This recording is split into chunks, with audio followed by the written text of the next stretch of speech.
Assalamu alaikum. Sallar Idi ibada ce da Allah ya shar'anta a matsayin kammala azumin watan Ramadan.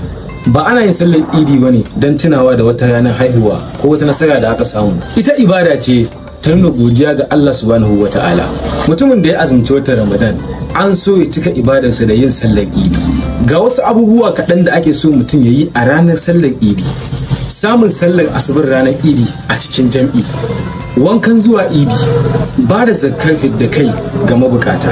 Zakatul fitr wajiba ce kamar yadda Annabi Muhammad sallallahu alaihi wasallam ya farlanta. Ta falala a fitar da ita kafin a tafi sallar Idi, amma an sauwaka a fitar da ita a daren Idi ko kwana biyu ko uku kafin ranar Idi. Fitarwa da wuri zai taimaka wa zakar ta isa ga mabukata da wuri kafin lokacin ta ya wuce.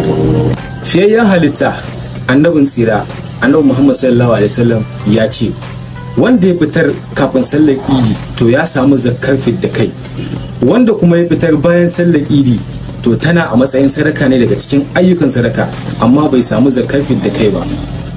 Sai a yi kokari a fitar kafin sallar Idi. Sa'an nan sanya tufafi masu kyau, takawa da kafa zuwa masallaci, yin zikiri yayin tafiya, kuma ba a yin sallar nafila a filin Idi, sauraron huɗuba bayan sallar Idi, gaisawa da juna bayan kammala sallar Idi, sauya hanyar da aka baka tafi wajen dawowa. Yara, mata har tsofaffi kowa yana zuwa sallar Idi. Wannan saƙon tunatarwa ne daga uban marayu Alhaji Muhammad Buhari Boss Ɗanruma, CEO na Ɗanruma Business and Transport Nigeria Limited. Yana makafatalin al'ummar duniya barka da shan ruwa, barka da sallah. Allah ya maimaita mana, Allah ya amshi ibadunmu ya kuma nuna mana na baɗin baɗaɗa.